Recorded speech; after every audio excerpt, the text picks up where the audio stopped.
All right, welcome to Talkin' Investing. I am Tom, and as always, this is not financial advice. Today, I want to talk to you about a company named FCEL Energy Inc., stock ticker FCEL. This is one of our small cap, high growth plays, and we cover a lot of these on this channel. So if that's content that you're interested in, please subscribe to the channel, and if you enjoy this video, please smash the like button. So a little bit about myself. I have a background in accounting. I was a CPA. I worked with numbers for most of my career, and I have been a retail stock investor for the last couple of decades. So what I'm hoping to do is just share my experiences with you guys, and hopefully we can make some money along the way. FCEL closed the day at $4.97, but I want to take a look at where its range was today, because it traded between $4.80 and $5.04. And if you look at its 52-week range, $4.80 is the 52-week low. So today, FCEL hit its 52-week low.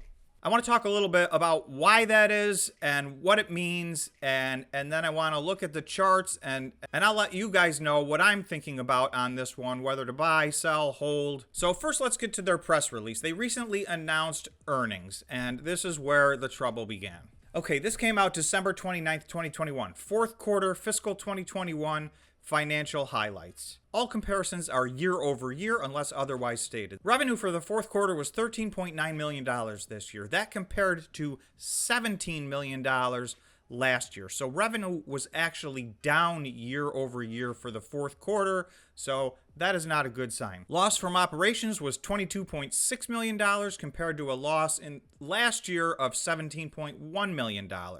So that actually got worse. Unrestricted cash and cash equivalents of $432 million as of October 31st, 2021, compared to $149.9 million as of October 31st, 2020. So that actually got a lot better, and that is important. A strong cash position and a cash runway is critical for a company like this that's not yet making money. So that one's good news. So let's take a look at how this compared to analysts' expectations. And unfortunately, this was a big miss, so let's dive into it. FCEL incurred fourth quarter net loss of 7 cents per share, wider than Zacks' consensus estimate of a loss of 2 cents. So that one I'm not that worried about because they're not looking to be profitable at this point, so a miss on profit isn't a big deal. However, the next thing we're going to look at is revenue. FCEL's total revenue came in at $14 million, lagging the Zacks' consensus estimate of $20 million by 31.5%. And the top line also dropped 17.7% from last year's same period, which we looked at earlier. So they missed revenue by over 31%. That is a disastrous miss on revenue. So I very rarely see misses of this magnitude unless you're already expecting them due to some outside force that everybody's already aware of. So this was a very big miss. So I want to say right now, this is not a video to beat this company up because I have owned this company in the past. I've traded it and made good money on this company. I like what they do. I love their technology, and I do think there's a big future for this company. What I'm trying to figure out is what to do with their stock right now. So first, let's look at some projections. This company has actually an awful lot of analysts that follow it. Depending on the metrics, there's anywhere from 6 to 11 analysts following this company. So let's just take a look at a couple of things. A year ago, sales was $69.58 million, so just about $70 million. 2022 sales, which will be the period ended October 31st, 2022, they're estimating $143 million in sales. That's a 106% increase in sales. Now, they just missed massively on sales in the previous quarter. So I'm not sure how that affects their projections going forward. And then next year in 2023, the average analyst estimate is $172 million in sales, which would be about a 20% increase over this year. Okay, so particularly this year, if they can hit this target, that would obviously be a massive step back in the right direction. However, having had such a big miss in the fourth quarter, I think we're sitting at a point where these guys are going to have to probably wait a quarter and release the first quarter 2022 results and see how they stack up against analysts. So the first quarter 2022 is January 22. 7 analysts are expecting an average of $27.7 million. So that would be almost double what they just did in the quarter that just ended. So that would be a big leap. If they can post that type of number, I think we'll see this stock start to get back on the right track. I'm not sure there's a lot they can do in the middle to convince investors to jump back into this stock. Their price sales is 29, so nearly 30. It's not outrageous for a high growth company. So, if they're going to grow 106% this year and all the other things start to get back on track, that won't be as much of a problem. But when you have a big miss in revenue, trading at 30 times sales is not encouraging. They have a lot of outstanding shares of stock. They have 366 million outstanding shares of stock.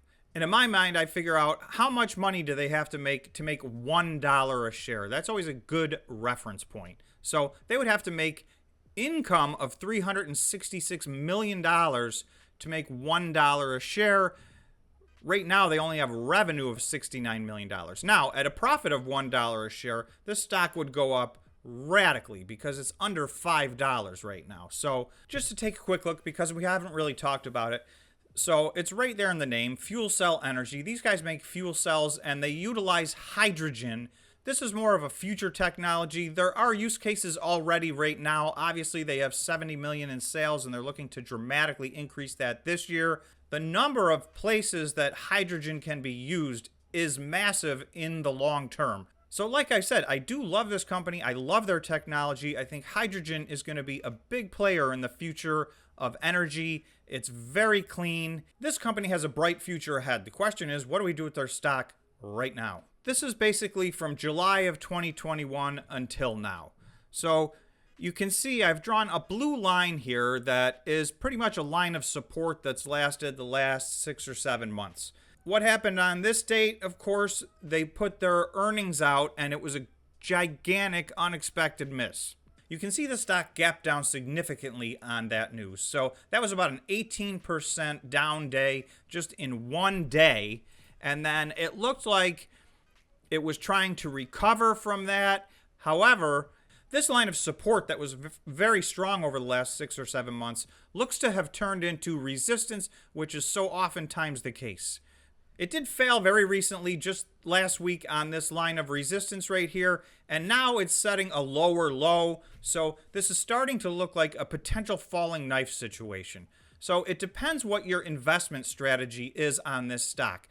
It's back down under $5 at the moment. I am contemplating a dollar cost average strategy on this stock right now. I have not bought any of this yet. And like I said, this looks like it's got some more downside to come. So, I don't know how to time the bottom. I don't know that anybody knows how to time the bottom. But based on the way this chart has shaped up, I think it's more likely than not. And also based on the fact that there's some downward pressure on the market in general, and specifically on small cap high growth stocks, I could very well see this going down another 10 or 20%. So it's always hard to guess the bottom. Remember, they're trading at almost 30 times price to sales. So there's just no telling how far this could fall. But a potential strategy that I'm looking at is starting now, taking an opening position and dollar cost averaging in. The other potential strategy that you could look at in this way, and I'm considering this as well, this line of support held for an awfully long time.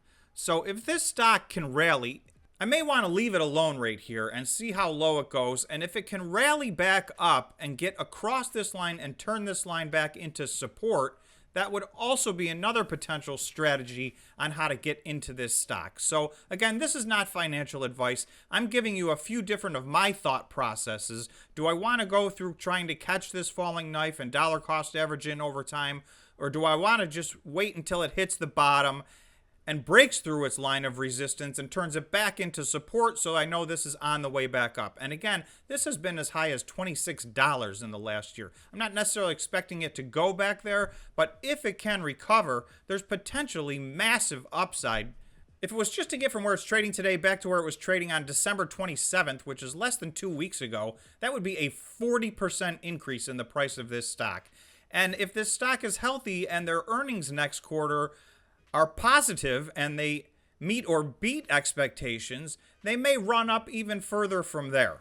Again, this is not financial advice. That's my best guess at risk reward. There is still a bunch of risk left in this stock, so I've given you two different of my thought processes on how to play this.